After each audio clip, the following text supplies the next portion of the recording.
animals of the African bush.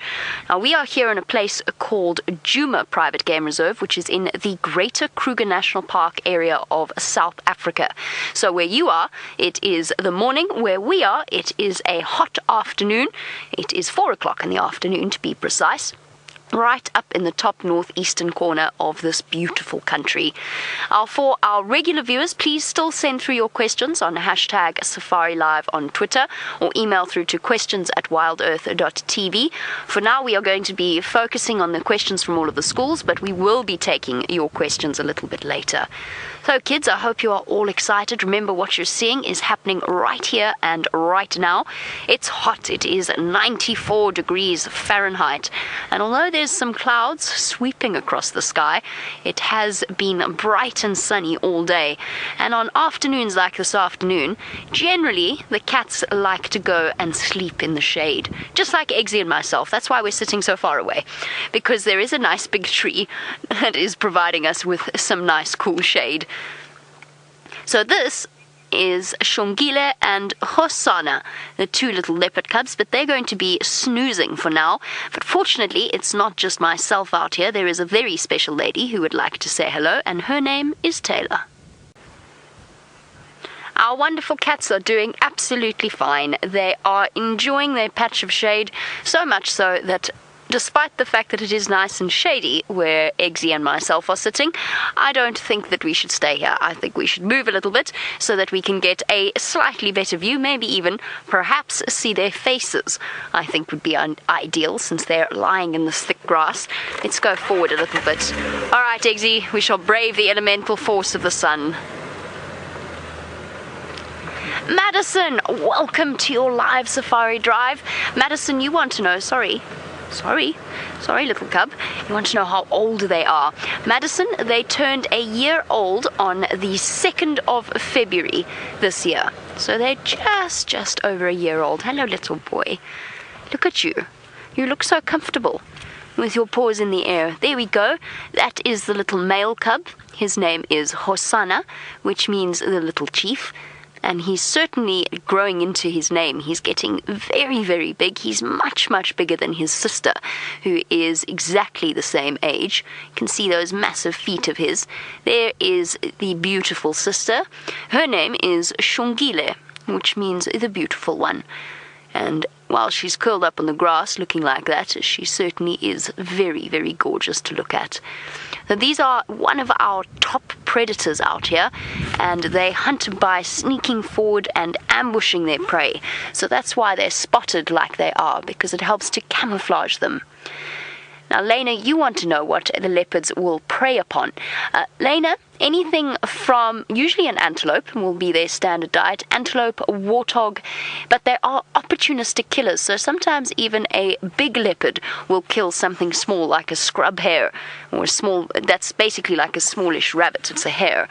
And the two of them at this age are not quite ready to take down big prey on their own just yet. I have seen Hosana kill a baby antelope, so he is big enough and strong enough to do that, but at the moment one of their favorite things to do, especially around these water holes, is to go fishing for a type of a chelonian called a terrapin, which is kind of like a turtle, except that it can spend a lot more time on land. So it's not a turtle, it's got webbed feet. I can see one there, Eggsy, at the edge of the water, at the opposite end, there-ish, somewhere. There he goes. Oh, he just popped under. There we go. He's swimming. Oh, there's lots. Squirrels, mice, anything that they can get their paws on. That's because they're young and they are learning to hunt. There you go. Careful, little terrapin. Now, Kalon, while we watch our little terrapin bobbing about, you want to know how many leopards there are. Look at it gulping up the air. Sorry, hold on 1 second. I'll answer your question about the leopards in a moment. Look at it trying to gulp in some air. Ooh, careful. Don't go to the edge of the water. You'll get caught. Hosana's looking at you. Sort of. He's also just panting. Kaylin, it's hard to say for absolute certainty exactly how many leopards there are in an area. And that's because leopards can be very, very secretive. But in this particular place, we seem to know our leopards relatively well. So in this area, we see Hosana and Xongile, their mother Karula, her daughter Shadow, her daughter Tandi and Tandi's cub. Shadow's also got two little cubs. There's a dominant male called Tingana. There's a male called Mvula, a male called Quarantine, Shivambalana, Inkanyeni, Futomi. Okay, we're on to 14. We probably regularly see about 14 leopards, but there are more than that in this surrounding area. So a leopard will have a territory that will move, that they keep other leopards out of. Madison, very clever question. You want to know if we can identify the leopards by their spots. Absolutely, Madison. So just like your fingerprint, or even just your facial expression or your facial features, the leopard spots are completely unique. So the scientific way that we do it is to count the top spots. You see there, just above where her whiskers ends, there are a number of spots just above there. So the scientific way is to count the number of spots. But honestly, Madison, the longer you spend looking at them, and my favorite way to identify them is to look for unique combinations of spots, like the ones that they have, or the ones that their mother has on her forehead that spell out the word wow, if you look carefully. So that's how I identify individual leopards. So yes, you can. Now, there is an animal out here that most definitely would not want to see these leopards today. Let's go and find out which one. Very well done to Taylor for not tumbling head over heels down the termite mound. Our leopard cubs are not being quite as energetic as Taylor and Viamar this afternoon, and they've decided after a brief shuffling round that this is the way they're going to spend their day, sleeping. Now, those of you at Allenton School, you want to know how we can tell if it is a male or a female leopard. Well, when they're fully grown up, a male leopard is much, much bigger than a female, almost twice the size of her. So a female leopard will weigh somewhere around the region of about 100 pounds. A male leopard could easily weigh 200 pounds. And they also have very, very thick necks, much thicker than the females, and when they get to sort of about 5 or 6 years old, with a very prominent flap of skin known as a dewlap.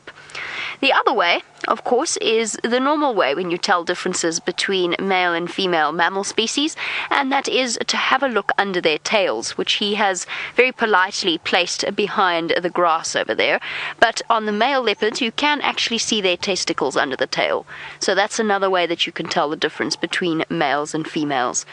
He's very definitely a little boy, and on his left, well, on the left of him, is a little girl. Now, they've just entered their first year, but Emma, you want to know how long will the cubs live for?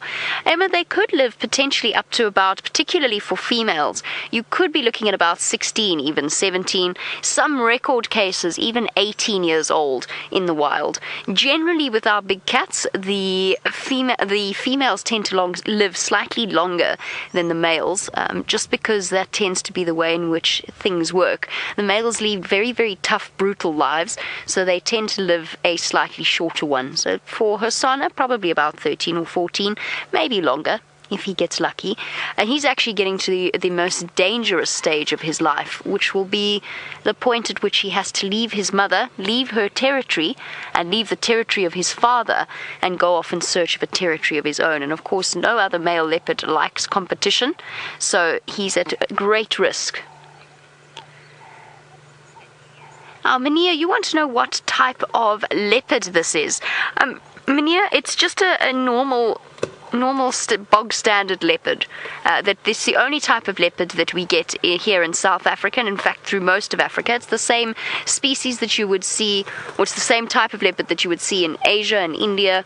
So they get leopards there as well. You'd probably find there's some genetic differences because they come from a slightly different part of the country. And sorry to distract you, but look at that beautiful kingfisher. That's just so get black leopards, which is very, very rare, but it is a melanistic type of leopard. So like a panther, it basically is where in their genetics, their recessive genes basically make them completely black rather than spotted. Oh, what's wrong? Flies bugging you.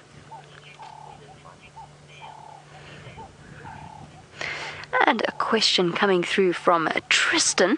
Tristan, you want to know which leopards do the hunting? Is it the males or the females? Well, remember, Tristan, that leopards are by nature solitary. So they live all alone unless it is a female with her cubs. They live completely alone. They're not like lions that live in prides. But both the males and the females will hunt for their own food. And in fact, even in lions, both the males and the females can hunt. So all big cats are capable of hunting for themselves. There isn't a male or a female that does all of the work. And welcome to London. London wants to know why the leopards rest so much. London, because it's hot. It's very, very, very hot. And they don't want to expend too much energy. They don't want to overheat. I don't know if I mentioned, but it's about 94 degrees this afternoon in Fahrenheit. And that's in shade. In the sun, it's probably closer to around 100 or so degrees Fahrenheit. So it's very, very warm this afternoon. So they're resting in the shade. They don't want to play too much. It's just too warm. And also remember that leopards are mainly nocturnal. So they do move about at all times of the day. But most of their moving, most of their hunting and playing will happen at night. They're creatures that like to move around, so these two have probably been up most of last night, chasing each other around, just waiting patiently for Mum to come back with some lunch. And Malia, while we watch our leopards sleeping in their home, Malia, you want to know if we live and sleep in the reserve. Malia, we're very, very lucky because yes, we do. We live in a house and in a camp that is in the reserve itself, and that means sometimes we get elephants coming to visit, sometimes even their mother Karula comes past the camp. We get elephants, hippo, hyena, often. There was a hyena in the camp last night. So yes, we're very lucky in that we get to go to sleep with the sounds of lions roaring and owls hooting and all sorts of things in between. So yes, Malia, we do live on the reserve. We're very lucky, aren't we, Eggsy? Yes, very, very lucky. We live right out in the wild. But also remember, Malia, if we didn't live here, we'd have to get up so early in the morning, because as it is, we get up before the sun rises, so we get up at about 4. So you can imagine, we wouldn't want to then have to try and get here from the various homes around the edge of the reserve. So it'd be very, very far to travel. So we kind of have to live here because we wake up at 4 and we finish our day at 7. So it would be very difficult if we didn't live in this reserve. So what we do is we work 6 weeks every single day, Saturday, Sunday, all the days, and then 2 weeks that we get as a break in theory. That's the theory. Eggsy's laughing. I have a question about whether or not I've ever petted a leopard. The answer is I've never petted one as a pet. I have touched a leopard, and that Colin, you wanted to know about that. Colin, I have touched a leopard before. It was a darted leopard. I've touched a few leopards before that were being treated for medical conditions or something similar. Their coats are very, very rough, but it's very important to remember that no wild animal should ever be kept as a pet. So we're lucky as human beings. We've got dogs and cats and horses. We don't need any more animals, and the only reason that people want to keep wild animals as a pet is because they don't understand, and they want to have a cooler pet than everybody else. But actually, it's really, really cruel to the animal concerned. Imagine, these are creatures that want to live wild.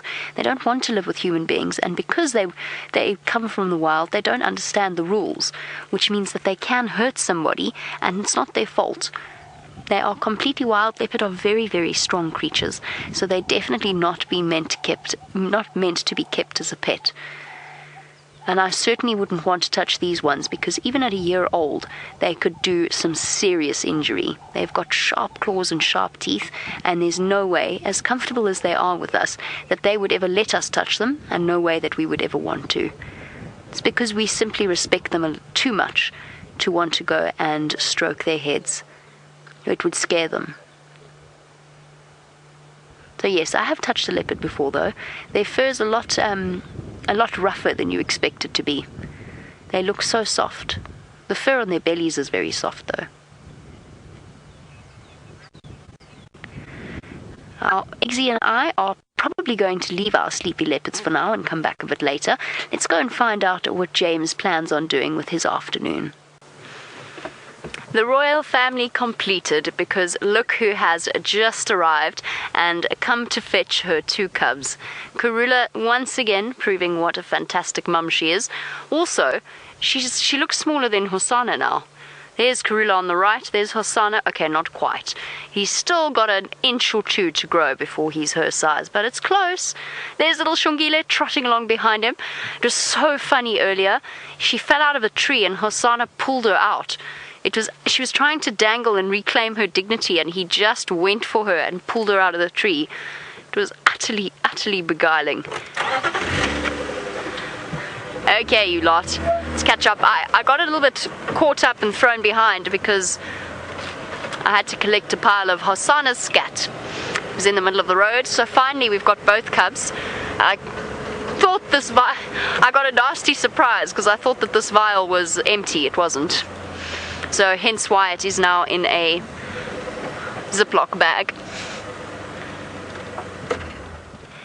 What was I going to say? Oh yes, the reason that we do that is so that we can pass it on to Panthera, and they will then in turn, bouncing all over the place, they will then in turn use it to analyze the DNA of the leopard that deposited the scat, and particularly with the hope of determining paternity of the leopard cubs. And what I'm really curious to find out when we do start to see results from that study, and it's a big study, it's not just about Karula and her cubs, it's focused on many different leopards. Can you imagine how interesting it would be to find out if it's possible for cubs to have two different fathers? That's what I'm fascinated by. Did a drongo just mob her? I think so. Sorry, I'm making sure I don't drive too much up their tails, just so that they don't feel pressured. Let's just get around this corner. Keeping Eggsy working hard as we roll along. How sweet is this? 3 leopard bottoms, all marching along. Oh! Bat! That's what all the alarm calls was about. It was Karula herself, coming back to fetch the little ones. Or the not so little ones anymore. There's the drongo. I think it is quite upset at their presence. Okay, but drongos are like that. Fork-tailed drongos are not afraid of anything. They mob large aerial predators. They went for Karula now. Well, this one went for Karula now. Oh.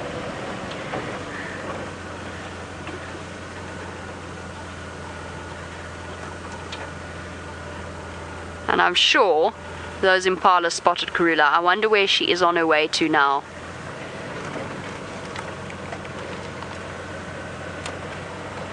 And of course you must have heard from James the wonderful news about Vutomi. And the fact that he managed to catch himself an impala. I'm so excited for him. Vutomi is a young male leopard. His mother is in Kanyeni. So she's off to the east around Cheetah Plains, and he's been on his own for ages. So it's really, really good news. What you doing, mister? I can't get too close to your mom and your sister if you... There we go.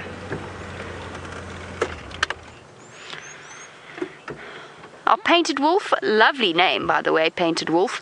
Painted Wolf, you want to know what year they will release the DNA study? I'm not sure, I'm afraid. I'm not in the position to answer that. As with any of these sorts of studies, it could well take a few years before we start to see the results, and of course they'll be published in the academic world first before we have access to them. So I can't give you the answer. It is a huge study that's being done, and it might take years to process all of the information from the DNA of the leopard scat. Yes, little monster. What you doing? We've spoken before about the enmity between baboons and leopards. Let's go and have a look at a very tiny baboon. Oh, poor little Xongile. Come back, silly girl. You silly little thing. No, they're right here, girl. Oh, shame she lost them. We were on the dam, or they were on the dam wall, and she went down off the other side. And she didn't realize that mom and brother had gone for a drink. They're right here. And her body language got so frantic and desperate. And she started calling. Ow! Ow! calling, and Karula was distracted because Hosana was bonking him on the head, and she just didn't see them. Admittedly, it wasn't the brightest move, because, I mean, she just could have checked over the wall of the dam. A shame. She was sitting there all frantically looking backwards and forwards and looking thoroughly confused and terrified. She's now run all the way along that road. I actually don't want to move for now, in the hope that Karula will call her or that she'll hear her. So we will follow a little bit, but as soon as I see any sign of Karula calling, then I'm going to switch off the engine immediately. Shame. Poor little thing. Silly little girl. She looked like a lost child in a supermarket. You can see the way she was trotting off there, frantic to find them again. She could have just sat there. She would have found them. Oh, you silly little monkey.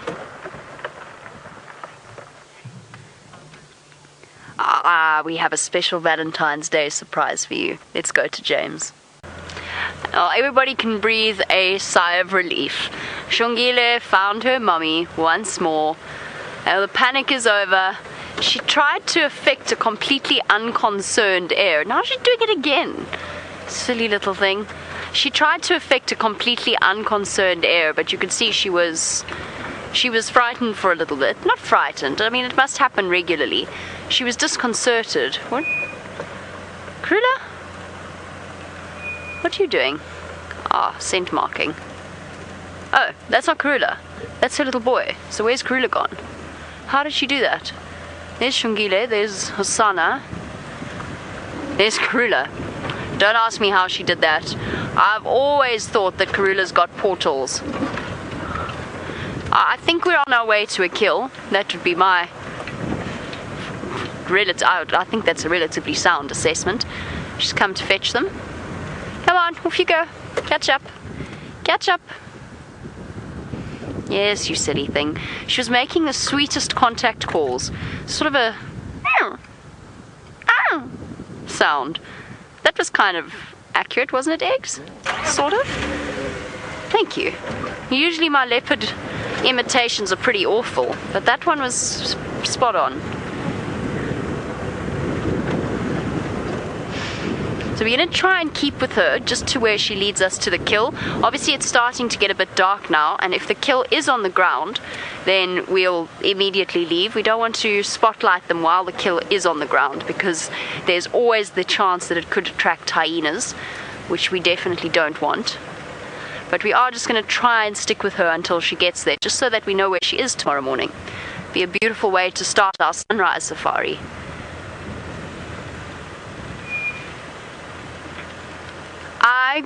I'm going to guess. Shall we take bets on where she's going? I'm going to guess she's going to Inge's house. I think she's going to go right outside somewhere around there. That's why those impala were so upset. Where's he gone now? He's just ducked down there. He is dashing to catch up. We must do the same. Karula leaving us behind with her steady stride. There was no affectionate reunion, by the way. Xongile tried to... She's stalking her brother. Xongile tried to pretend like she'd meant it all along, and then her brother tackled her, shoved her onto the ground, and that was that.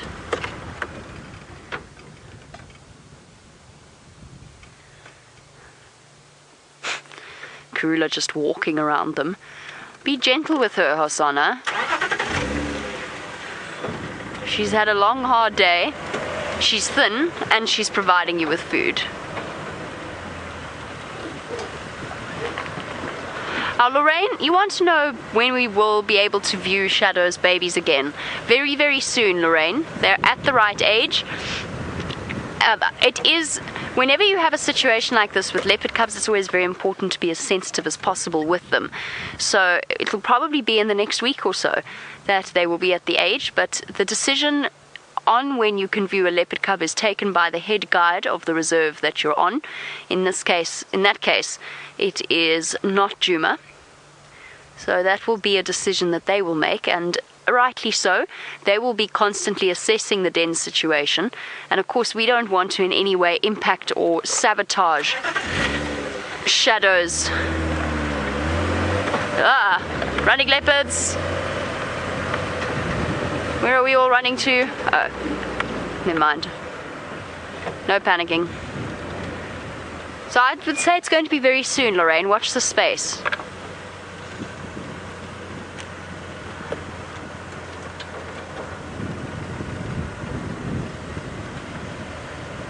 But they're about the same age as they must be. Oh, look at this little one. They're about the same age as when we started viewing Karula's cubs. Cysticula's alarm calling.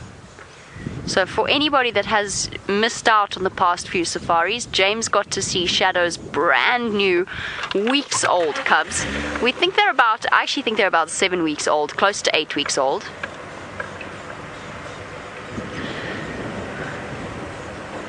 And it's a very, very exciting prospect. It's always special to see little leopard cubs. They are such gorgeous creatures. You are so naughty. This is how you get left behind. And then you wonder why you get lost. Little mischief. In hindsight, Zander, I could definitely have used a smaller bag for this cat. Oh well, it's done now. Sorry, I'm just trying to quickly untangle my spotlight. You can hear the cesticulars calling. There we go. All big cats carry intestinal worms and parasites. Their stomachs are not pleasant places. They carry all sorts of parasites in their saliva as well, which is why if you do end up working on a darted animal or an anesthetized animal, you'll find that you don't touch the saliva with ungloved hands. You don't let them dribble on any open cuts or anything like that. It's very dangerous. And you will very seldom find the vomit of a big cat that doesn't contain parasites. So yes, all big cats do have intestinal parasites. Hence why I had a great reluctance to touch the scat with my bare hands. I didn't have to, luckily. Okay, you two. Or three. Sorry, it's just easier for me to drive off-road with the spotlight off. Okay, so the fact that she's gone off the road immediately tells us that this kill is probably in this block. And the reason that I say that is generally what I've noticed with Karula, and we've spoken about it with all big cats. They walk on roads. When they are determined to get somewhere, they will walk on a road. It makes total sense. Now you're wandering off, mister. This is not a nice block. I'm going to have to go the same way Hosana did. So generally what I've noticed with Karula is whilst she bobs and weaves when she's hunting, when she comes back to fetch the little ones, the not so little ones, she will invariably walk all the way along the roads. She walks the most direct route between where they are and her kill. I'm going to keep up with them, but let's send you across to James while I concentrate on off-roading.